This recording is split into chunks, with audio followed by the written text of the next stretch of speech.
Welcome to another episode of For the Fowlers. Appreciate you guys checking back in. We got a couple of great guests on this week's episode. Excited to bring on Troy Miller and Blake Horton from Wingin It Waterfowl podcast. How we doing, boys? Doing great. Appreciate you having us on today. Yeah, thanks for letting us come on with you. Yeah, absolutely. Excited to have you guys on. We were talking a little bit before we went live here. Obviously I've been following you guys since I've been doing my podcast. It's been a handful of months, and I think you guys started in early September, but I wanted to get you guys on and, kind of obviously share your story. And, Blake is from Louisiana and Troy from Texas. And I thought it'd be cool to kind of get some guys from outside California and kind of share their hunting background and, ultimately why they wanted to jump on into podcasting, and we'll go from there. But why don't we start with you guys talking a little bit about yourselves? Troy, you want to kick it off? Sure. So, as you said, I'm Troy Miller. I'm up in the Texas Panhandle. Amarillo area is probably the closest bigger town that anyone would know. Blake and I both grew up over on the east side of the Panhandle. Been friends our whole lives, so 33 years we've been together. I grew up on my family's ranch over in Wheeler County, right along the Oklahoma-Texas Panhandle state line. And my family runs cattle over there and grew up deer hunting, did some upland hunting, never got into waterfowl. So I started when I was 10 in deer and upland and stuff like that, dove, quail, stuff like that. And then I never got into waterfowl. Just the area that we were at wasn't prevalent, wasn't big, and really didn't know anyone that did it until, was it 2020. Me and Blake, after he moved, we both just, oddly enough, started it the same year, not even discussing it or anything like that. And I went with a friend of mine that moved up to Salt Lake City, went up to visit him, and he's like, "Hey, do you want to go duck hunting?" I was like, "Yeah, sure, might as well. I'd love to hunt anything." And so I bought a pair of just Magellan waders and went up to Salt Lake City with him for a week. And we went out on one of the WMAs up there.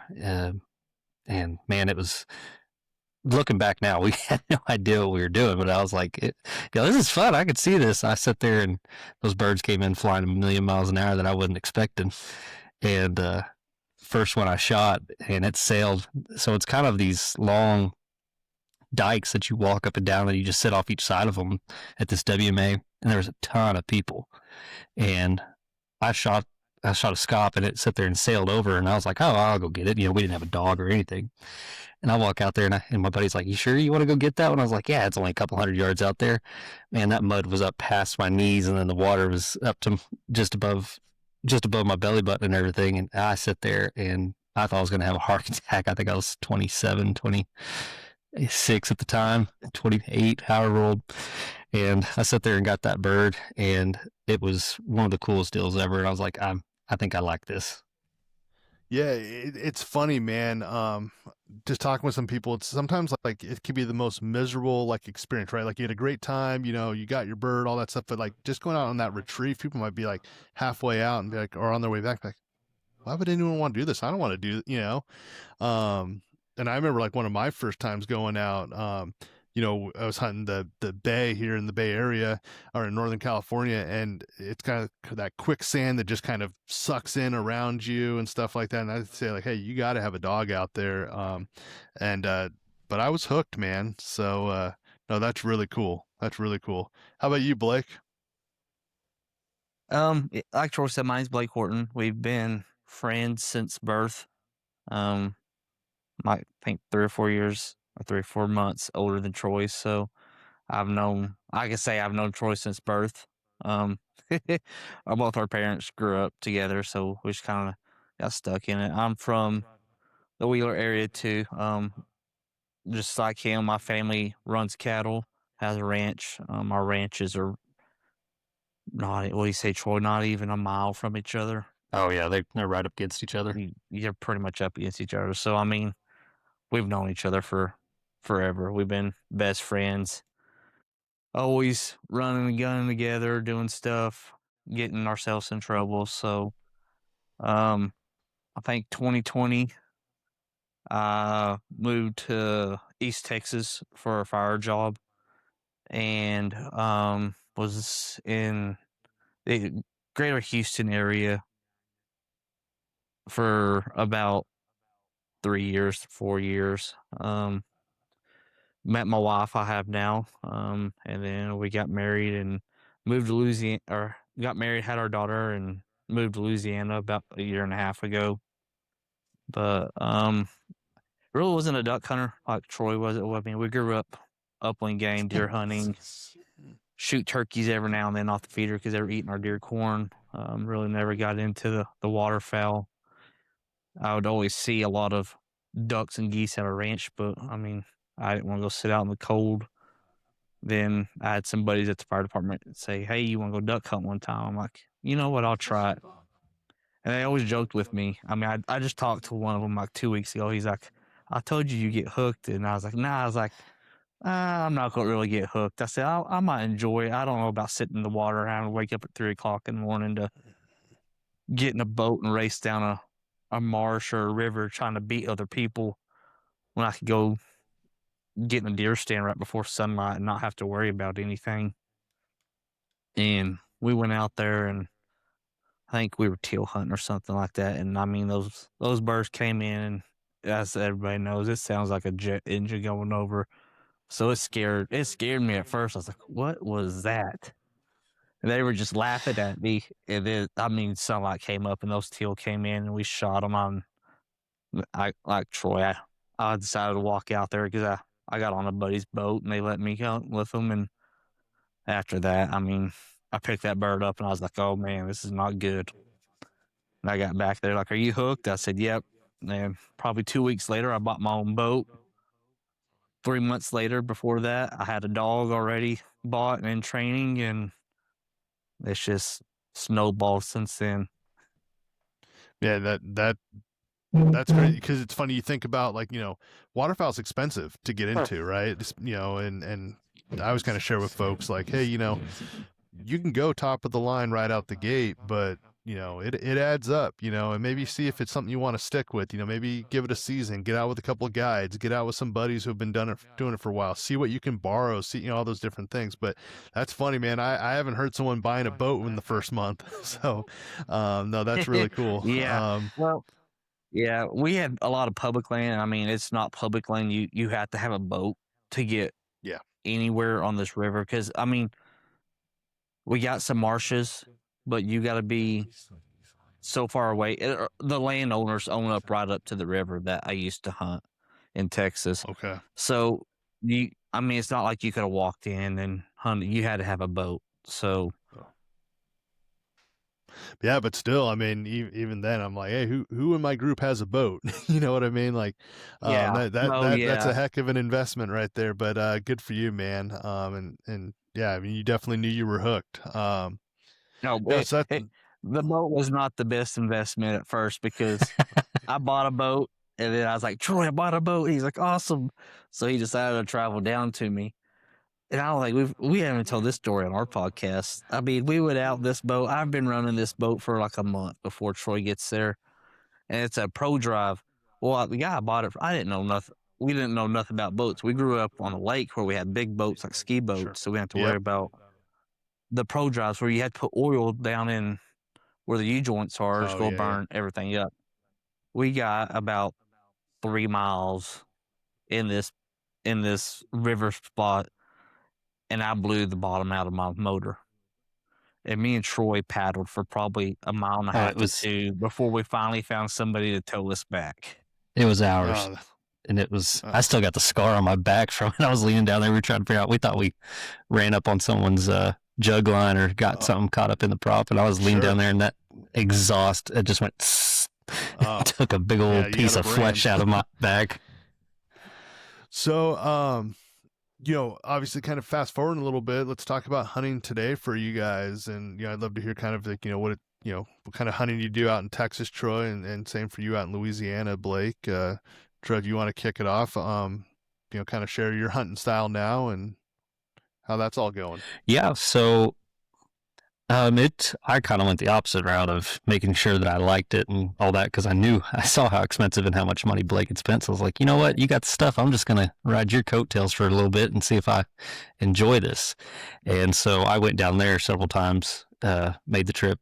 At the time I was still working EMS, so I only worked 2-3 days a week, and so me and Blake could match our schedules up and go do a lot of hunting and fishing down there.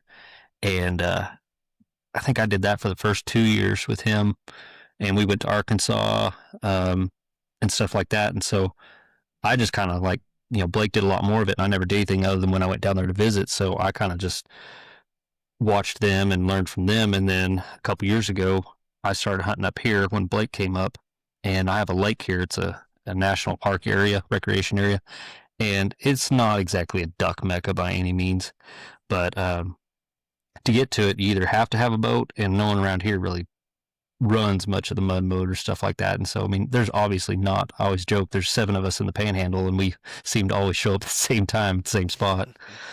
But it's down in it's a canyon lake, and so it's a little bit different of a setup. But I set up my kayak, and I go out on the kayak, and then I have I think it's the extra large beaver tail jet sled. And so I just run that like a trailer. And so I had a little fishing kayak, and that's what I went out and did some scouting after me and Blake went out when he brought the boat up that first year. Went out and found some spots, some areas that we wanted to go. We spent a whole day or two scouting and looking, because he's like, where do we go? I was like, I can only scout from the shoreline, because at the time I didn't even take out my kayak out there. And so we did that for a minute.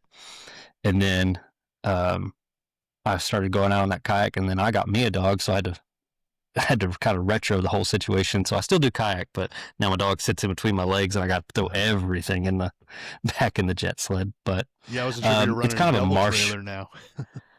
Yeah, just about. The way I do it is it's kind of a marsh almost area. It's not quite, but depending on the water levels really fluctuate out there, just depending on how much water they're letting off and transferring out and everything. But the biggest issue I run into out there is cover and brush, trying to find a good area, because you could find like adequate areas where the water's at the right depth, the birds are wanting to be in there, but man, it is hard to find cover out there if the water hasn't come off and allowed everything to grow back like it has the last 2 or 3 years. And then there's some spots we call them playa lakes around here. Maybe we'll call them something different, just a little low. Yeah, sorry to cut you off there. I know I heard on I think it was on Migration Waterfowl. You guys were discussing that, and I was kind of curious. Can you talk about the playa lakes a little bit and what those are? Yeah, so where we live at, or where I live at, this area is called the Llano Estacado, which just basically means big tabletop. And so it's up kind of just as flat as could be. It's all grass. The only trees around are going to be down in little creek beds or in town. There's no actual natural trees. It's just a big grassland desert out here. And we have these little low areas that will hold water. If we get water, we'll hold water. And we have thousands and thousands and thousands of them.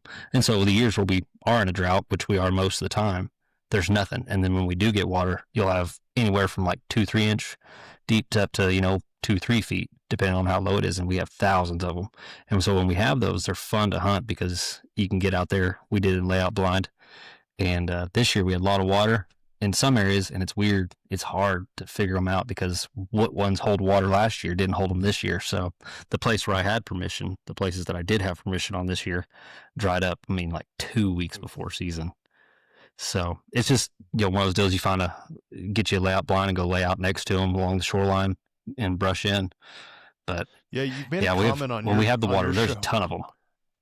Yeah, you made a comment a couple times on Wingin It that I picked up on, and I think maybe it's like your oldest daughter, like you probably getting ready to hunt with you a little bit, but at the same time, where you go, you say it could be rough at times. So is that like due to the size of the lake, kind of going out there on the kayak? Are you kind of fighting some chop and some different I don't want to say weather, but is that because even yes. You made and I was going to ask about that winter storm, that ice storm that you guys had last month that kind of swept across the country. I think you said hey, I'm hanging it up for the season, or at least for this week or whatever. So does it get pretty gnarly out there? It does. And so, like I said, this lake it's a man-made lake. It's a canyon lake. And so we have the lake sitting right now is at 78 feet.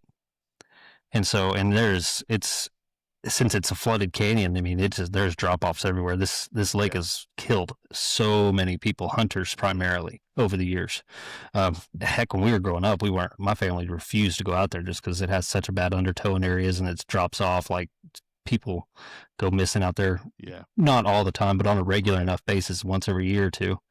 And so I'd never been out there till me and my wife started dating, and she's from here, so she went out there. But there was, up until this year, not been bad. Like I, play it safe. Like where I'm going, where I go, there's no one around. You have to drive a long way. If you don't have a boat to skip across the lake, you have to drive all the way up around it through these canyons back into it. And so there's no one around. The game warden shows up every now and then, but outside of that, it's just hunters if there's anyone there. And I've always played it pretty safe. And this year, even playing it safe, I had one morning that the weather wasn't supposed to move in, and I was like, okay, well, if I get out of there at like 10, 11 a.m., I'll be fine, because it was like 2, 3 o'clock that the weather was supposed to start moving in. And I got out there, got way colder than it was supposed to be, and I started kayaking out, and that wind just picked up, and coming down that canyon just concentrates it. And it was sitting there like white capping, coming over the side, got me and my dog in there with that little kayak trailer behind me. And I had one of my pins, and I was like, it's about 800, 900 yards usually that I paddle one way. And I was sitting there going out there. I got up out there halfway, and I'm, just using a headlamp, and I'm out there. There's no one else parked out there. So I knew I was alone. I was like, is it too late to turn back? Because I was halfway there. And so I just turned it north, and I let the wind carry me, and I hunted out there, and I was like, yeah, that one was kind of stupid. And so after that, and I told my wife about it, she's like, don't be dumb, which I wear my life jacket and everything. I'm huge on that, being safe. But that was one of those just freak deals that know it can happen, but it wasn't supposed to, kind of deal. And so that's what, I don't have a boat yet. With it, I have plans to get a boat at some point, but my daughter, she enjoys deer hunting, but haven't got quite to the point where I'm like feeling safe enough that I want to take my daughter out unless I have an actual boat to get her in. Because I think she'd enjoy it. Like we were working with the calls today and everything, and she thinks it's so cool, and she's all for it. But I don't think she's quite ready for the intensity of duck hunting. No, that's really cool though. That obviously you're exposing your kids to the outdoors, and my whole thing, like my listeners know my son. He's about 7 months, and I obviously hope that he wants to get into hunting and do the things that I enjoy doing, but we'll kind of let him decide what he wants to do, but we'll definitely get him exposed to it for sure. But yeah, that's really cool, man. I appreciate you sharing that story. Blake, how about you? Talk a little bit about Louisiana. It's a different ball game, that's for sure. I actually sold my mud boat a while back, about a year ago, right when I first moved to Louisiana. I deer hunt still. It's a different ball game around there. We do this. They call it steel hunting, which is where you sit and wait for the deer. But we also run dogs on deer, because it's so the forest the trees are so dense. I mean, you can't get in there. So the dogs run the deer out. We shoot them with shotguns. It's a whole. I mean, you can look it up on YouTube. It's fun, but it's a big ordeal there. So I sold it to get me a truck to run dogs with. But I mean, now I got a beaver tail boat, one of those small little layout boats, the Final Attacks. For my birthday that's coming up. So that's going to change everything for me next year. Recently I hunt right beside the Red River.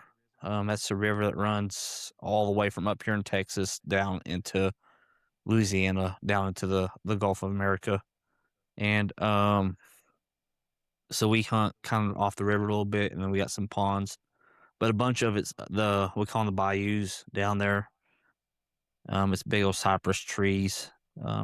So a lot of wood ducks. I mean, we shoot. We can limit on wood ducks anywhere we want to go. That's no big deal. I mean, I got 4 ponds around my house that are within 5 minutes that I can wake up and go shoot my wood ducks and be done within 10 minutes. Just walk in, shoot them, and be done. That's But we awesome. also have we also have some big lakes.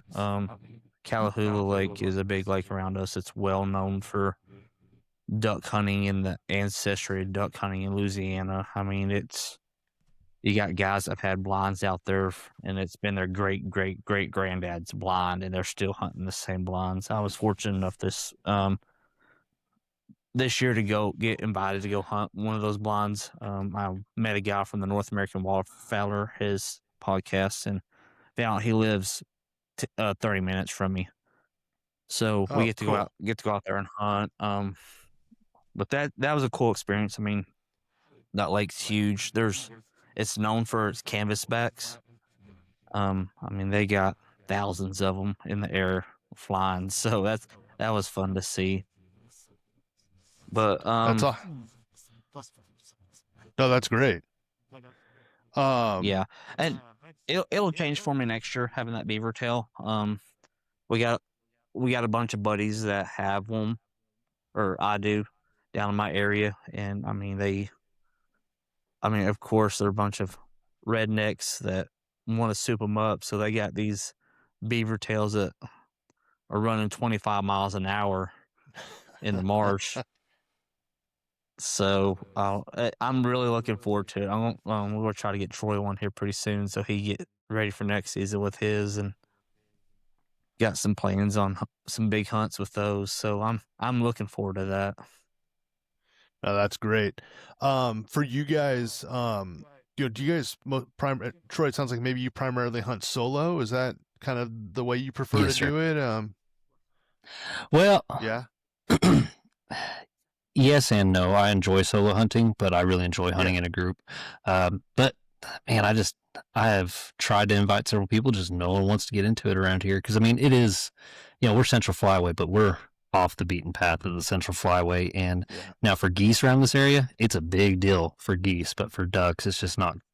It's not, a major part of the Flyway, and so you got to work for them. And there's a lot of skunks. Like this year, I mean, I hit limits a few times, once or twice this year, but I'm not a numbers guy by any means. But my biggest deal is not getting skunked, and I went 0 skunk days this year, so that for me was a win. But man, it's just hard to find people who want to go. I've invited a couple people from work and some buddies and stuff like that have gone before and are interested, but then just I want to sleep in. It's supposed to be 28, kind of deal. So yeah, everyone wants. I'm like, I've got an extra kayak, and they're like, yeah.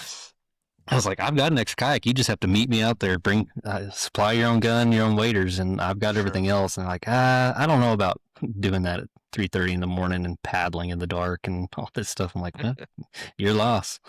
Yeah, for sure. And then Blake, you have a crew out in Louisiana. It sounds like a little beaver tail group, or not really. I mean, I work for a guy. I run cattle in Louisiana. He runs cattle, so I work for him, and we'll hunt together, and I'll do a bunch of solo hunts too. Like Troy, I enjoy hunting with groups and hunting with people that love to duck hunt. Yeah. But also, I mean, one of my favorite things to do is to take my dog out and hunt by myself, because I more do it for my dog. I know people will probably disagree with that. Like, oh, you do it because you want to shoot birds, or you want to hunt, or you want this. I do it for my dog. I think I went on one hunt this year where I didn't get to take my dog, and it pretty much killed me, because I was like, they're not here long enough for us not to take them, and they work so hard for us. So I enjoy the solo hunts to get to go hunt with him and just have the one-on-one time with him. Yeah, and your comment about doing it for the dogs, I got a couple buddies in my group that, that's their motivation as well. They are just as fine leaving their gun in the truck and going out in the blind with the buddies and just running their dog and working their dog and just seeing the joy that they get, because obviously a lot of work gets put into the pup, to get them up to speed. But also, you made the comment like they're not around that long, right? So no, that's awesome. out here we got the juniors weekend and the veterans weekend and stuff like that. And I got a buddy that he'll just go out and basically guide, just run the pup, So no, that's really cool. So you mentioned Troy real quick about you say, hey, bring your gun, bring your waders, I got everything else. What's like a typical loadout look for you, like going out with your on your kayak and stuff, like how many decoys are you normally running? 'Cause that's a lot of gear to haul out there. For me, the way I don't have an A-frame or a panel blind or anything like that yet, and so I'm, like I said, cover is my biggest issue of finding it for spots wise, and so I just got a little AVNX swamp stool, gear pole. I've got a dog blind for my dog, and then I'll stick all that in the bottom, and then I run, depending on time of season, towards the end of season I cut down a little bit, but in the middle of season when I'm full on, I run about I'd say a dozen teal and about a dozen and a half mallards, dozen to a dozen and a half mallards. And then my big deal is I got a spinner, a cheap spinner this year, but outside of that, I don't have any motion other than jerk rigs. And I'll run, even just by myself, I hook it up and I'll run 2 jerk rigs so that I have lots of motion. And so I have a jerk spreader, and then I have just like the old school regular inline jerk rig.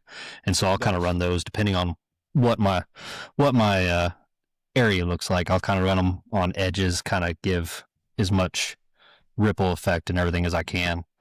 But Sure. That's pretty much what I'm running is, 2 to 2.5 dozen on the high end. Okay. Nice. And Blake, what about you? What is the typical loadout look for the type of hunting you're doing? Teal season, I'm throwing out probably 3 dozen, and I got about 3 spinners out. I mean, Louisiana is known for their teal season. I mean, we have millions and millions of teal normally. This year was different. We didn't have as good teal season, but normally we do. Mid-season, I'll probably throw about half a dozen teal, dozen mallards, and pintails. About a dozen pintails, depending. It depends. In the morning, I'll put a spinner out. I'll put a teal spinner out, and then I have a lot of the I think it's the Mojo ones. I can't remember which ones. We got the spitters. Oh, like those pulsator So I'll types. put 2 of those out. The pulsators, yes, those. Yeah. And I'll put 2 of those out, keep those going all year long, and then towards the end of the season, I'll pull back and probably just put a dozen mallards out. By the end of the season, we normally don't have the pintail like we do in the beginning of the season, but still pulsators, and I'll group the mallards up. Normally beginning season, I'll mix everything in and out, but by the end of it, I pair everything up. Nice. Well, I want to jump into the podcast, but before I do, you guys mentioned some good birds there, some mallards, pintail, and some people even love the teal. What's your guys' favorite bird to pursue? Oh, man, that's hard. I'm not a greenhead. I mean, I will shoot a mallard anytime it comes in, but I'm not. I mean, we've said this we're not greenhead purists at all. I think. Man, I have fun with teal. Say, let me ask teal. it this way, because the way I wrote it was like, hey, what's your favorite bird to pursue? Like, hey, you're like, like it's just it's delicious on the plate, all that stuff. So you really want to try to get, but the second part is, what bird do you seem to harvest most of? You know what I mean? Because sometimes, like Troy said, we don't want to get skunked out there. So maybe we're harvesting maybe a less desirable bird on its own, but heck, it makes good jerky sticks or something, right? So how's that? Yeah, I'd say my favorite bird overall is just the next one kind of deal.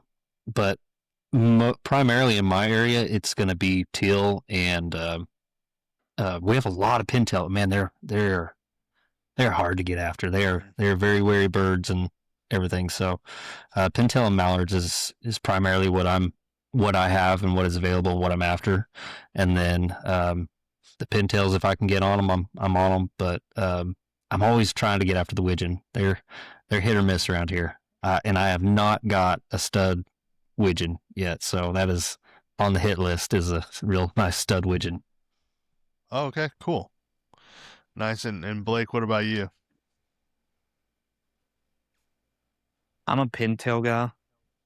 I love the colors of a pintail. I love chasing a big sprig. I mean, Yeah. I will shoot a pintail before I shoot a mallard if it comes in. Sure. That's just how. I mean, I've shot mallards. They taste all right. Pintail tastes all right. But when it comes down to it, I'm probably gonna shoot a wood duck, unfortunately. Okay. It don't matter Right. where I'm at and what state I'm at, what I'm doing, I'm probably going to end up with a wood duck. I love wood ducks. I love the way they taste.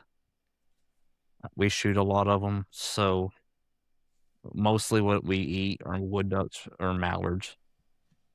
Yeah, just the type of hunting I do up here in Northern California, don't get too many opportunities to chase the wood ducks, but you know, every now and then you might go out on a buddy's boat and hit the rivers, or if we get the, you know, when we get a lot, like this year we had a lot of flooding and stuff, and so you know, opens up some holes for some folks like myself that wouldn't normally have that access, but no, that's awesome, man.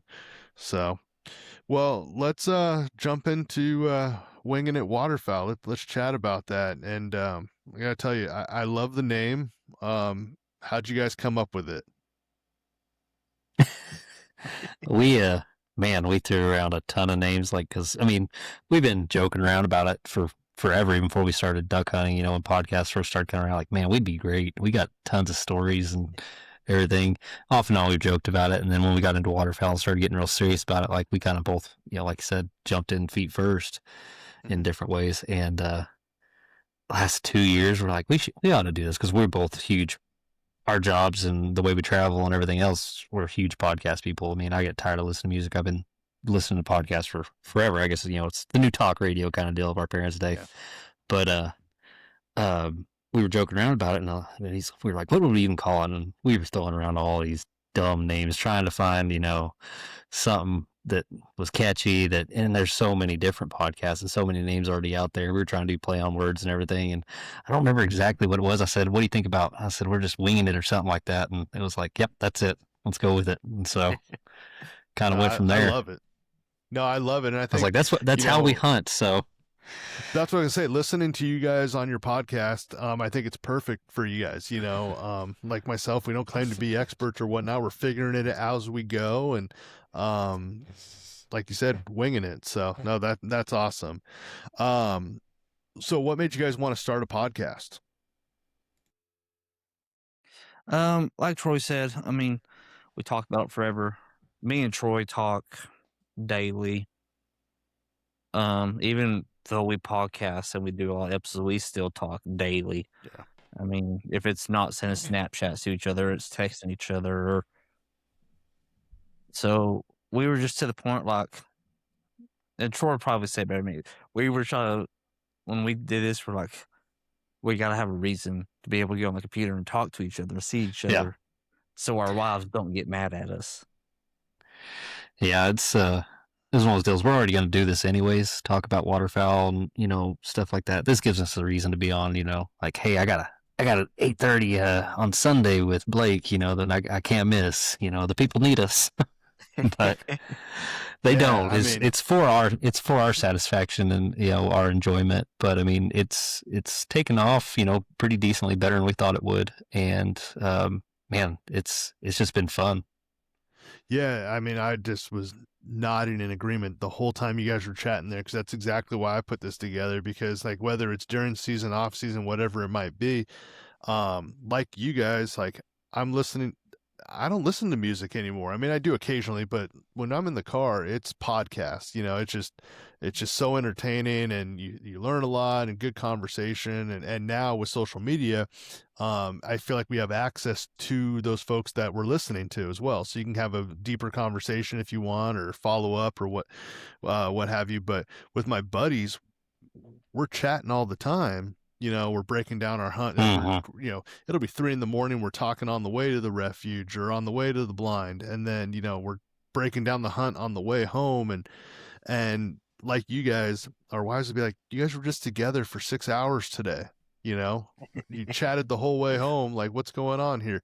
So it got to the point where we're like, hey, let's just record this. Let's see if anyone wants to listen, And then what's been kind of cool about it is, it's like you said, hey, I got to record today. I need to make sure I put something out by Monday. So, no, it's just good to have that kind of dedicated time. And, no, it's been really cool. So, no, that's awesome. Was there a particular, like, maybe not the name of the show, but like, was there something out there that kind of inspired you to kind of set up Winging It the way you guys have, and kind of the path you're going down with your guests and your content and stuff like that? So that was guest and everything was very unexpected. Like, we just kind of like, hey, these are the things that we listen to. This is the stuff we wish that they would talk about. Because I mean, there's a million things that everyone's going to want, and you can't have a perfect one for everyone and hit every topic everyone wants to talk about. We're like, let's just talk about things we want to talk about, things we want to hear, like, bird numbers. A lot of people don't enjoy bird numbers. So when we first started, we ran, man, that was, I think, probably our longest episode still was like number 2 or 3. And we ran for almost 2 hours just going through all the harvest reports, the bird numbers, like all this stuff. And like, yeah, maybe we don't go that way. And then we just like, hey, we should just see if anyone would even be interested in coming on and talking with us. And so we got Tyler was our first guest, and it went over really well, and then kind of snowballed. And like, we don't want to be a guest only podcast, but at the same time, like, we don't shun away from it, and we're primarily guests now, but that was not at all what we envisioned with this. And kind of one thing that where I started was that we started in the beginning was like, what's in your blind bag? I'd do at the end. And I've kind of strayed away from that and everything, just because getting into timing and everything, man, we get to talking and we go too long, and no one wants to have a 3-hour podcast listening to us every week. But, yeah, it's definitely evolved from what we initially imagined of like, hey, let's just get on chat. We'll talk about previous hunts, talk about what we're doing scouting wise, what we're doing, tactics wise in season, what we're seeing, what science is telling us for bird numbers and migration reports and stuff like that is initially what we intended on sticking to. And like I said, it's just kind of evolved and taken off, and we've met some, just truly amazing people that we have relationships with now at this point, that it's just been a godsend, some of these people to have just as friends in our life and people to communicate with and everything. So I've been very fortunate with that. And like I said, not at all the way we thought it was going to go, but we were very pleased with the direction it did go. Yeah, that's really, go ahead, Blake. Sorry. No, go ahead. That's been one of our, I think, the biggest things. Me and Troy still talk about it every day. Like, we didn't expect this to get big like it did. Are we as big as the other guys like Migration and all them? No. And if it don't get that big, we're still fine with it. But I would say now we have a circle of people that, me and Troy talk to every day. Everybody that's behind Troy right now, we talk to at least once a week. And it's just those random, like, Dylan from TFS texted me yesterday. He's like, hey, know you're on the deployment. How are you doing? How's the family doing? Everything good? It's just, and that's what we enjoy. We were hoping the duck hunting community would be like, because there could be people out there like, y'all's podcast is horrible, we're not listening to it, and just run us down. And we don't have that. We have people that back us, and I think that helps me and Troy a lot too, because it is hard the grind is hard, especially out of season now, that, hey, we got to still find people. We still got to be putting stuff out, because if we don't, people will stop listening, which we don't mind. We love this. We love what we're doing. So it's just having the support, I think, is one of the biggest things I've enjoyed from doing this, because we talk to people from Wisconsin, Minnesota. Yeah, we're on we call it our Wisconsin tour right now. Yeah, it's just one of those deals. Like, we get hooked up with one person, it's like, hey, you should talk to this person, or like they'll tell someone else, and they've contacted us on a few of them. So it's been great. Yeah, no, that's awesome, and that's what's really cool about this, at least from my experience, is the network, the community, right? Because I mean, if you just kind of, Oh yeah. you know, so, hunting can be kind of territorial, right? And sometimes people are kind of, outside of your group can be, put a wall up and not want to chat about, they get really protective about their spots and, what, how things are going and things like that. But what's really cool is just kind of gives an avenue for me to talk about it with my buddies, talk about it with you guys, different guests.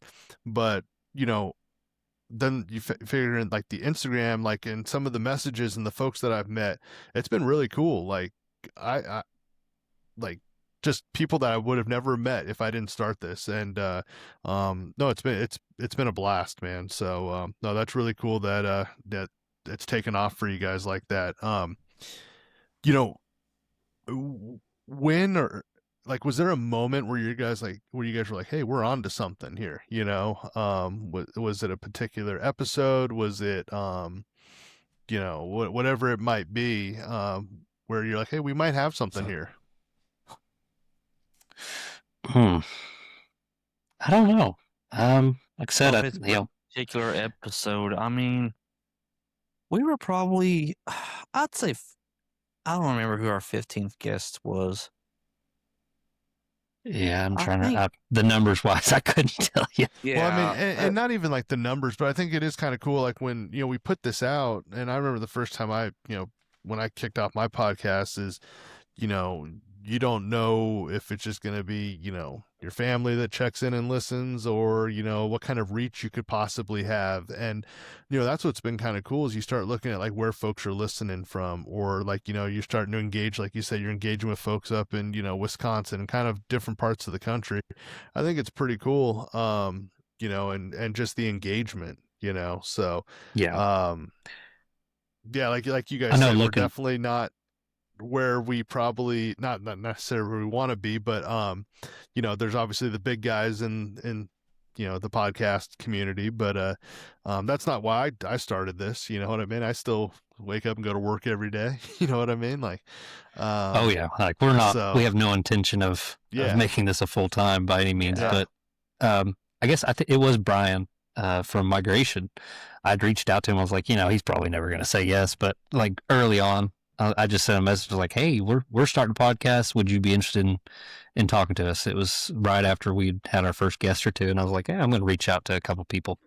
And so I'd reached out to him, and he's like, yeah, things are pretty busy right now in season, but I'll get back with you. And then we kind of just marched on from there. And just out of the blue one day, he was like, hey, my season's freed up. I'm, right now I'm pretty free if y'all still interested in talking. And so we had him on, and then it that was Thanksgiving area, I think, is when that debuted, or Thanksgiving, or somewhere around there. When you said, and hey, so guys, holidays kind of took a dip, but oh yeah, that was pretty nice. Yeah, so that was a lot of fun. Yeah. And so, and Brian is just like a very, very good guy. Like, he is great to talk to. Yeah, and like I said, that was a great. Both were. Well, I was just say both were great episodes, and for the listeners out there, go check it out on either Migration Waterfowl or Wingin It Waterfowl. Check out that episode with Brian and the boys. But when you listen to that episode, I mean, you guys had so many things that bonded you guys, other than just waterfowl too. So yeah, it was really cool. Yes, sir. Yeah. That's what I was about to go with this. I mean, Brian is a great guy. He's a great Christian. Me and Troy we haven't struggled with being Christians. I mean, we have, but like everybody does. But it was able to start talking about that with him, and I think one of my biggest things was the week after we had Brian, because we kind of went in, or we both talked about our religious part, and then we had Evan on with us. It's Evan, right, Troy? Yeah, Evan. Yeah. Yeah. I thought, and that kind of, at that point, I don't know, and this is just me talking. I know Troy feels the same way to a point. It was just being able to talk to him, it kind of opened up, and I was like, hearing his story was, man, hearing his story. That is a dude. And I reached out worthy to of Evan. a movie. Yeah, I reached out to Evan because I seen a couple of TikTok posts, and he he does those paintings, and in the bottom he has his pointer on there, his German short haired, and in that picture he's got a golden ribbon.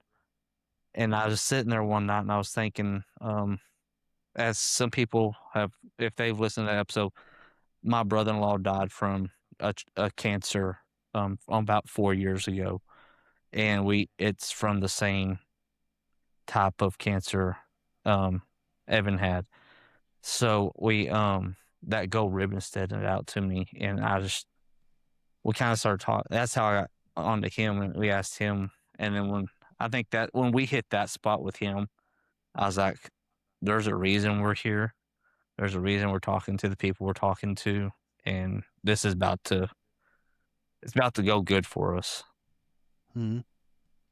Yeah, I'm gonna have to. I haven't listened to that episode. I just wrote it down. I'm gonna have to give that one a listen. And yeah, I appreciate you guys sharing that.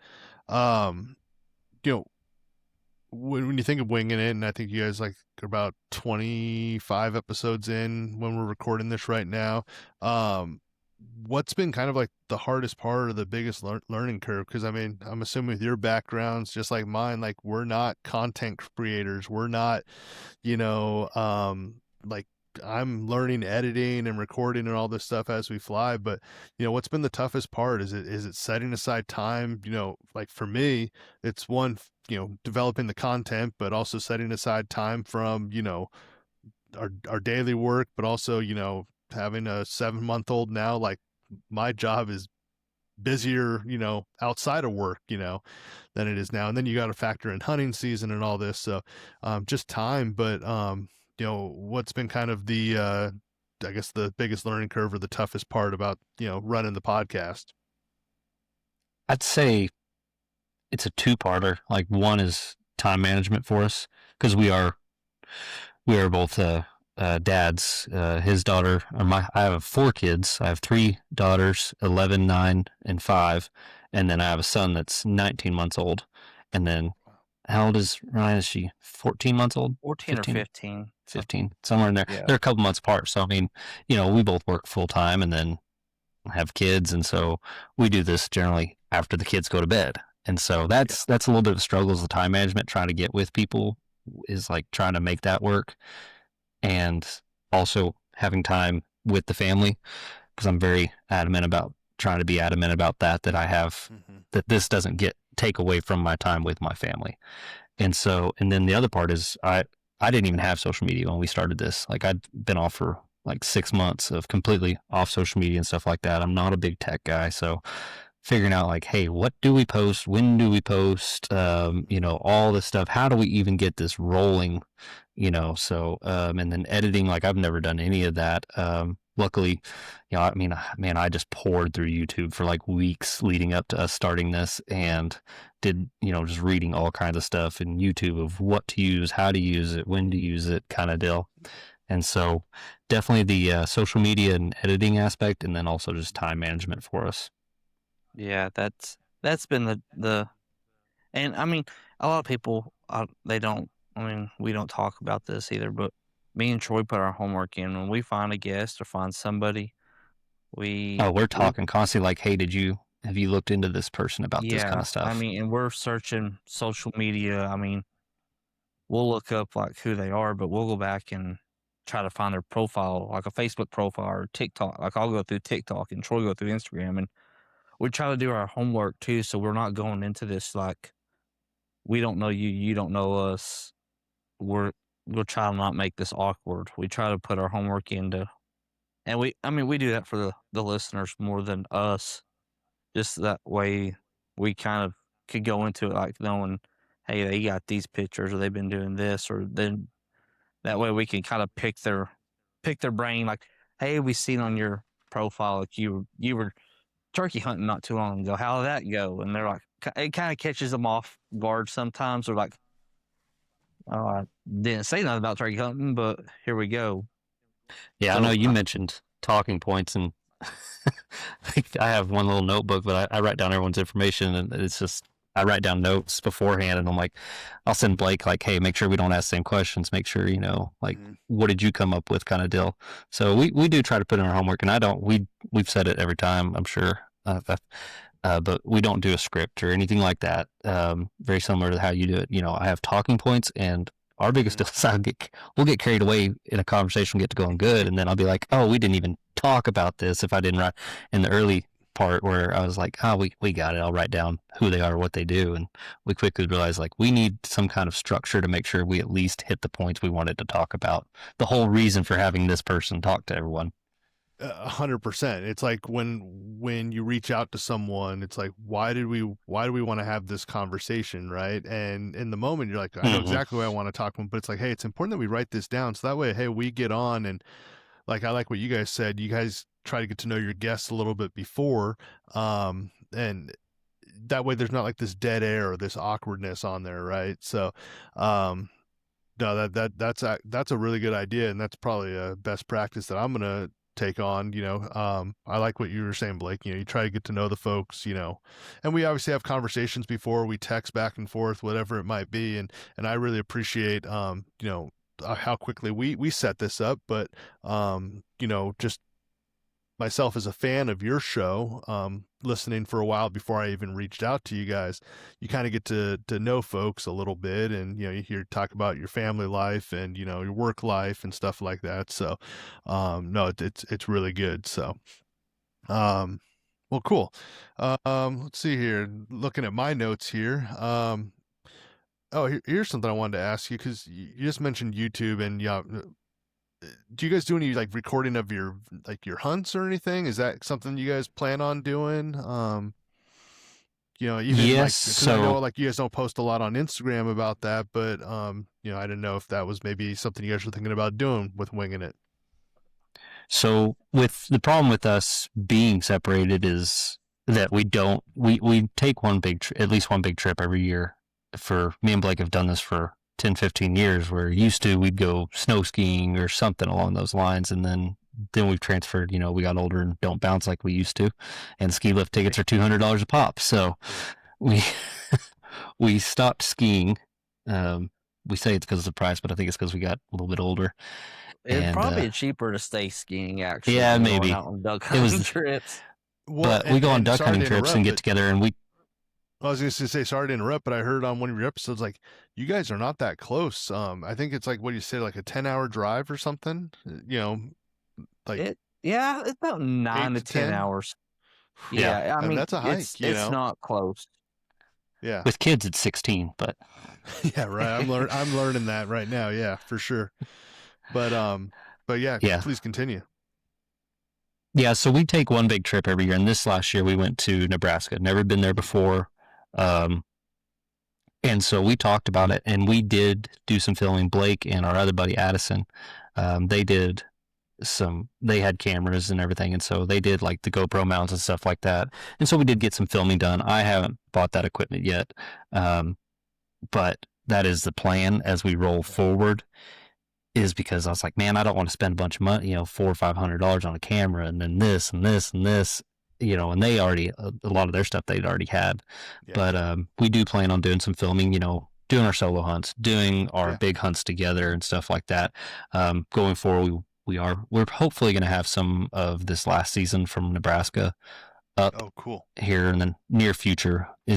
We're like I said, we're not computer people, so Addison got some editing software, and I think Blake has some that he's done a little bit Yeah, on. I've posted some shorts that Blake sent us, but we're hopefully by next season be kind of rolling pretty steady with that.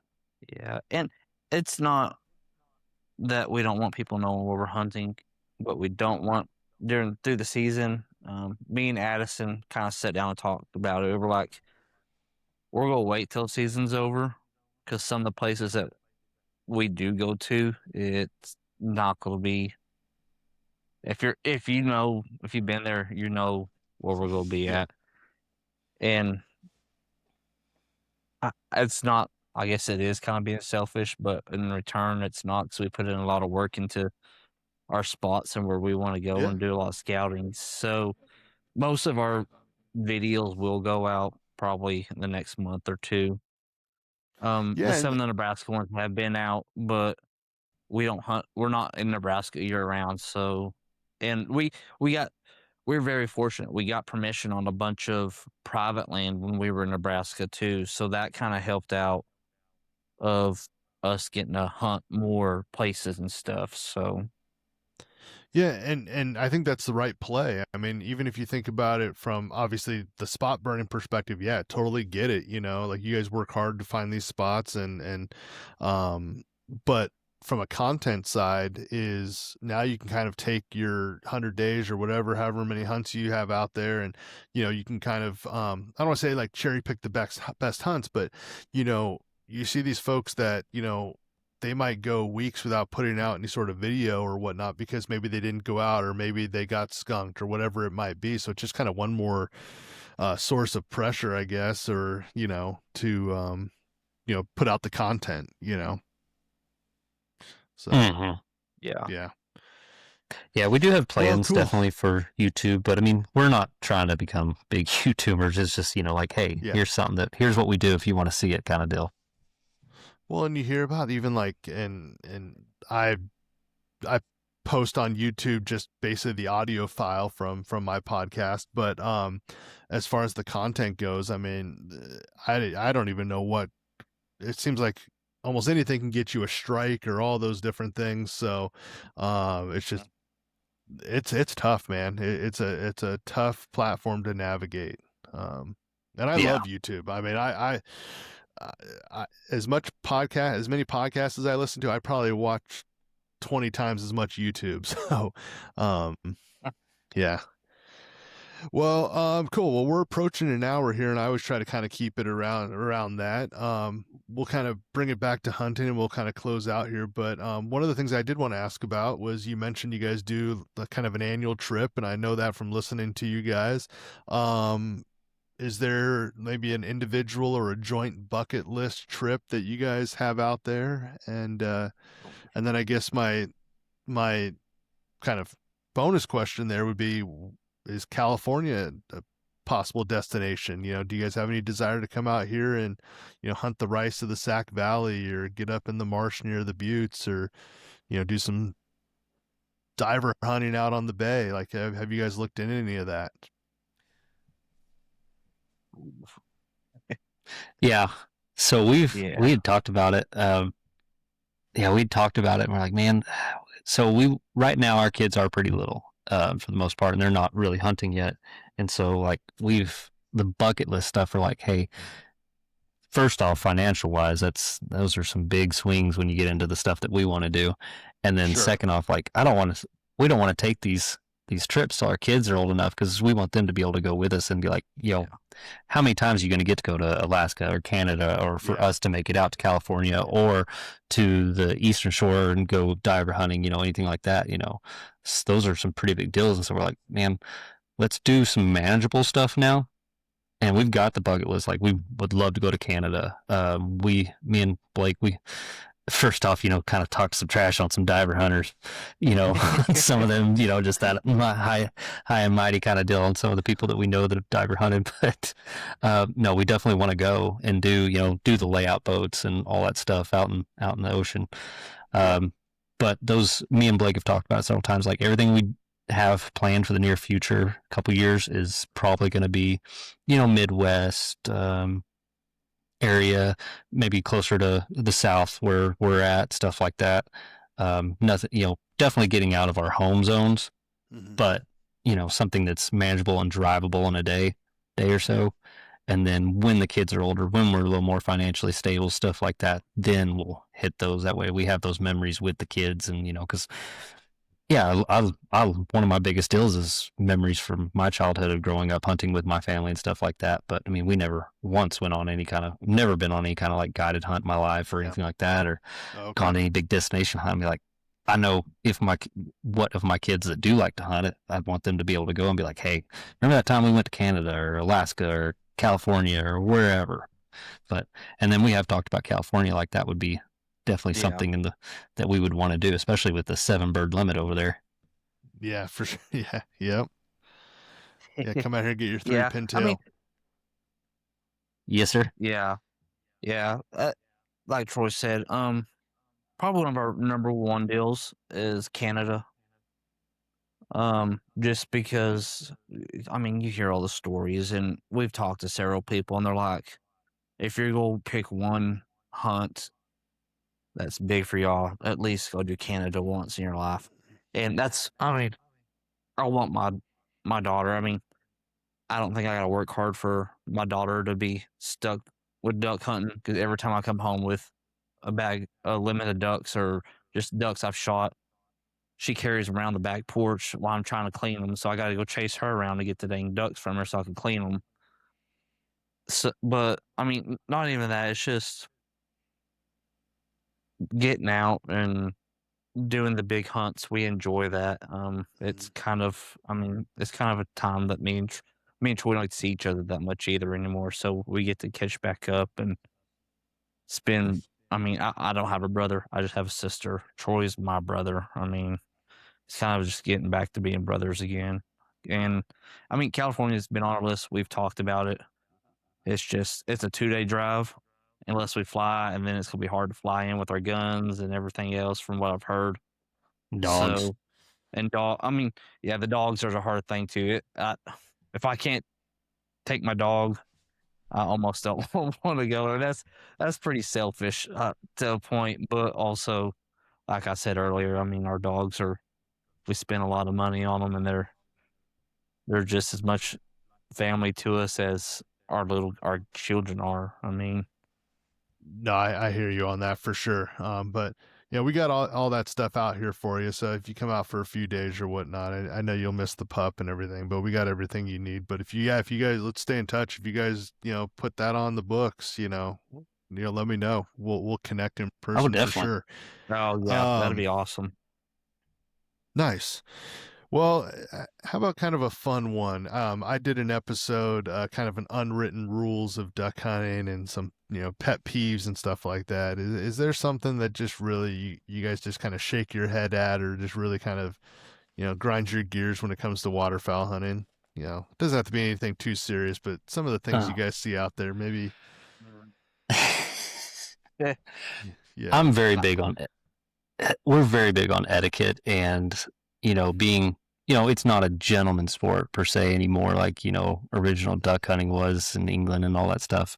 It's come a long way and evolved a lot. But at the same time, respect for A, the area that you're hunting in, and B, the people that you're hunting around.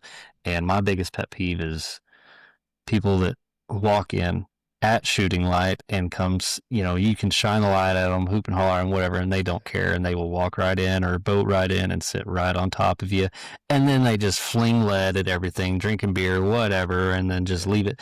They'll leave before everyone else, and then I've paddled through so many times, there's just shells everywhere, shell holes, trash, everything. So that's just, the disrespect is my biggest pet peeve of your area and the people you're hunting around. For sure. Blake? Yeah, mine's to that too. Mine's a lot more of the calling aspect and sky blasting. I mean, I can't tell you how many times me and Troy have been, and I'm not ever gonna say I have not sky blasted a bird. I mean, I'm very one of those people. I'll give you 3 passes, and then if you're coming in on the 4th and you're not about to land and you're within the 20, 30 yards, I'm not going to let you put your feet down. I've worked too much to get you in. If you're going to give me another shot, I'm going to take it. I'm not going to shoot way up in the air. They're going to be pretty close. I mean, in the points where I can take an ethical shot and get you on the water. But that's one of my biggest deals. I mean, when you're working a set of birds, you're over there and can barely breathe because you've been running that call, and the group that's 150 yards from you because they didn't want to give you the etiquette of sitting 300 yards and being a decent, because the law says you got to be 100 yards from each other, or however your laws say it. Don't mean to be that person. I mean, I get on a soapbox about this. It's just one of those. I'm like, man, we got here earlier. If you want to get here earlier, that's fine. or at least, and there's several times me and Troy been out. Even when we were in Nebraska, I mean, we show up to some of these public marshes, and we would ask the guys that were already there, "Hey, where are you hunting?" And like Mhm. show it on the map. Okay, we're going to hunt this far away from you. Is that far enough to be away from you that you feel like it's far enough? And it's either a yes or a no, and we come to an agreement. And we talk about. I mean, it's like, hey, if I'm working a set of birds, or you go to stop work, or will you leave them alone? And that's one of my biggest things. I hate working birds, and if someone 100 yards away wants to shoot at your birds Or start that you've been calling at working them, on, trying to or pull start them. calling Yeah. at them too. And I'm like, at that point, I just stopped calling, and I mean, you're the luckier or not. Yeah, it's interesting, and I truly don't believe that we're just like, all talk on here, but when you listen to waterfowl podcasts, we all seem to be aligned on, being ethical out there, having good etiquette, things like that, like the things that frustrate us. And it's almost like, man, we either need these other hunters who are kind of being the yahoos or whatever however you want to describe them, either start a podcast or listen to ours or whatever it might be. But Yeah. it's because what's been kind of cool about the podcasting is I'm like, okay, there are still some good guys out there, right? Because the harvest of the game is such a small part for me. Part of it is like, Oh yeah. being out in the marsh or in the rice or whatever it might be. Like, this is my time away from home, away from work. Like, I didn't come out here to argue with some 20-year-old kid, or worry about, getting peppered because someone sat up, 50 yards away or whatever it might be. It's just not worth it for me. Like, I'd much rather just leave and, be like, just call it a day, But no, that those are two great examples, and I guess it's probably a good segue into kind of my last question for you guys. And it could be about waterfowl, like hunting, or it could be about podcasting. But what would be kind of a piece of advice for someone who's looking to get into either, whether it's, maybe they're already a waterfowl hunter and they're thinking about diving into the podcast world, or maybe they are driving down the street and their friends waterfowl hunt and they're listening to the podcast and thinking, hey, that might be something I want to do, but I just don't know how to get started, or whatever it might be. What would be your kind of your parting words for them? So I guess my biggest deal is it's waterfowl hunting specific, or any kind of hunting or anything in life really. But find a mentor, like someone that either knows more than you or is willing to like learn it with you, kind of thing. But maybe because I mean, me and Blake, we started in this late in life. We neither one of us knew anything about waterfowl hunting. We started at the same time. I think technically I started first, but we started at the same time, and Blake dove in head first and had the area. And me and Blake just constantly, like, I mean, on the calls, every time I'm in the blind and like he's hunting or I'm hunting, we're on the phone constantly, like, hey, FaceTime, like, what do you think of this spread? What do you think of that? Because I had no idea what I was doing when I first started solo hunting. Outside of that, I'd been with people that always knew. And so find someone that can kind of mentor you and use them. Don't abuse them, but use them. Like, don't be going and stealing their spots and taking your buddies and stuff like that. But even if you don't have someone in your local community that can take you out, and you're kind of in a weird, not big on duck hunting area like I am, I lean hard on Blake and Addison and some of these other guys that, I'm all the time like, hey, what do I need to do? I'm trying this and it's not working, and then watch the birds. That's my biggest advice. Just spend some time actually watching the birds. Yeah, Blake? I agree with Troy. There's I guess I want to kind of like add something to the mentor. Yes, have a good mentor, have a mentor, but make sure it's a good. This is the hard part: is making sure it's a good mentor, someone that has the passion that you want. I mean, and I feel like whoever your mentor is, if they have a good passion for the duck hunting, you're gonna have a good passion. If they have a bad outlook, and they're gonna be the turd heads that sit up like this, you're going to follow in their footsteps because that's all you know how to do. So I feel like having a good mentor is, and the right one's the right way to go. I mean, also on top of that, you don't have to be like me. Don't go spending all the money. Uh, Shotgun from Academy with a set of Magellan waders and a dozen decoys will do as much as to a point will do as much as somebody with a Prodigy boat that has 10 dozen decoys and the biggest and best shotgun out there with the most expensive ammo you can find and the best looking clothing. Yeah. I started off with Magellan's. I have a Academy shotgun that I still shoot to this day. It's my favorite gun. I mean, I have an expensive shotgun that I normally don't take out because I rather shoot my Academy shotgun. Mm-hmm. Just you don't have to spend all the money to become a good duck hunter. Yeah, don't get And drawn into that's the social hardest media. part. Social media is hard because you watch all these people, and I was there too when I first. I'm like, man, look all these guys. They got pile picks. They're shooting mallards. They're doing all this. It took me almost 2 years to understand. Like, I'm more happy to shoot my teal or my wood ducks and go home than spending all that money to look cool. I mean, I don't do it to look cool. I do it because I enjoy it and Mm-hmm. I get to spend time with the Lord out in His creation. So, Yeah. Well, amen, man. Great advice from both of you guys there. Um, well, hey guys, I honestly, I can't thank you enough for coming on.